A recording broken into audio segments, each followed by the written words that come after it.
Fighter jet সেটা ত্রুটিপূর্ণ কিনা সেটা চেক করে নাই কেন? এটা বিমান বাহিনী বা আমাদের যে প্রশাসন সেটার প্রতি কিন্তু আমরা প্রশ্ন করছি।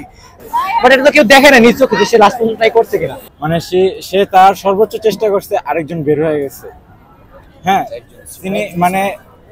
তিনি আর কি প্লেনটা লাস্ট পর্যন্ত মাঠে ক্র্যাশ করতে চাইছিল। আমরা যত মানে তথ্য পাইছি, তিনি লাস্ট পর্যন্ত মাঠে ক্র্যাশ করতে চাইছিল, কিন্তু আমাদের 7 নম্বর ভবনে মানে প্লেনটা বাড়ি খাওয়ার পরে ওটা আর কন্ট্রোল করতে পারে নাই, তার শিশুদের ভবনে যা পড়ছে।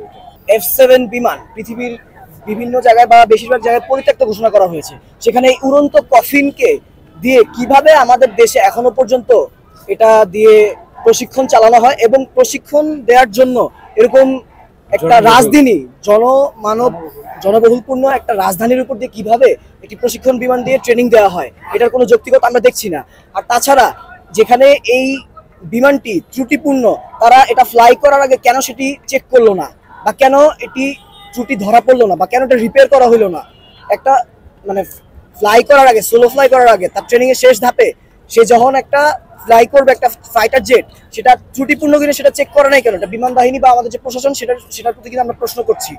কারণ কন্ট্রোল রুম থেকে নাকি বলা হয়েছিল যে তাকে ইজেক্ট করতে, সে ইজেক্ট করে নাই, সে লাস্ট পর্যন্ত ট্রাই করছে। বাট এটা তো কেউ দেখে না নিজ চোখে যে সে লাস্ট পর্যন্ত ট্রাই করছে কিনা। ডেড বডিও তার ঠিক মতো পাওয়া যায় না। তো সে লাস্ট পর্যন্ত ট্রাই করছে না, সে ইজেক্ট করে বেরিয়ে গেছে, সেটা এখনো জানা যায় না। অবশ্যই সর্বোচ্চ চেষ্টা করছে। আমাদের বিরুদ্ধে কোনো অভিযোগ নেই।